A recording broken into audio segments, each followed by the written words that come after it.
Good morning, this is Kris Shoemaker, also known as Yehudah ben Shomeyr, and you're listening to Coffee with Kris, the time of the day where we share a cup of coffee and share a bit of the Word of God. All right, we're finally here. Thank God it's Friday. We're on our Friday and Saturday Torah portion, our 6th and 7th aliyah of this Torah portion of Emor, which means to speak. And today we're in Leviticus chapter 23, verse 35, going all the way to chapter 24, verse 23.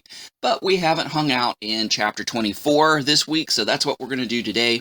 We're going to be in verses 17 through 22, and hopefully I can kind of just explain something that's been a big mystery to most Christians who read this passage. It says, "Whoever mortally strikes down a man must surely be put to death.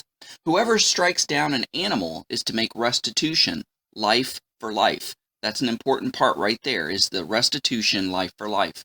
Verse 19, this is where it gets a little dicey. "If anyone injures his neighbor, as he has done, the same shall be done to him. Fracture for fracture, eye for eye, tooth for tooth.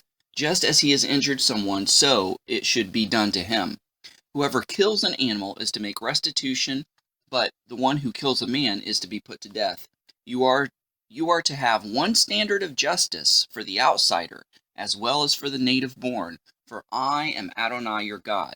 Okay, so first off, bouncing off that last verse, the laws that God gave the children of Israel, he says, look, I'm not playing favorites here. I'm not making a differentiation between the Jew and the Gentile. It's going to be one law, for the same people. When you guys live together and you settle together in the land, and you have Jew and Gentile living side by side, you guys are going to have the same law. The same law is going to apply to all. So, thou shalt not kill applies to Jew as well as Gentile. Whoever kills a man will be killed. Now, the dicey part, or the part that confuses people, is the eye for eye, tooth for tooth, foot for foot, fracture for fracture, all this kind of stuff. And they think, wow, that just seems really, really harsh and really unfair. And I think it was even Gandhi who had a contention with this passage, basically saying, like if we do back to everybody what they done to us, then the whole world would be blind. If it's eye for an eye, then the whole world's going to end up being blind. Well, that's not what it means. The readers in this day and age understood what this idiom means, eye for eye, tooth for tooth. Basically, back when the Torah was written, slavery was legal, and it was culturally accepted virtually all around the world. And so, even God gives rules for Hebrews on how to properly treat slaves that are Jew or Gentile, and he basically, boiling it down, says treat them like an employee or a hired hand, as far as the Gentile goes. If they're Jewish, treat them like family, because sometimes Hebrew slaves were bought from other Hebrews to keep them from becoming slaves to Gentiles. So it was kind of an indentured servitude. And so this whole slave market thing, when it says eye for eye, tooth for tooth, that's what we're talking about here. We're talking about the price of bodily parts on a slave. I know, boiling it down like that, it still doesn't sound very nice, but it doesn't mean that if somebody pokes your eye out, you get to poke their eye out.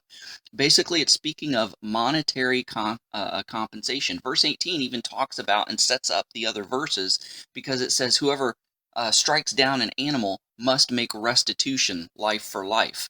So either the person who kills an animal has to give another animal of the same age, quality, and value, another live animal, or he's to pay restitution for it. He's to pay for the market price of that animal.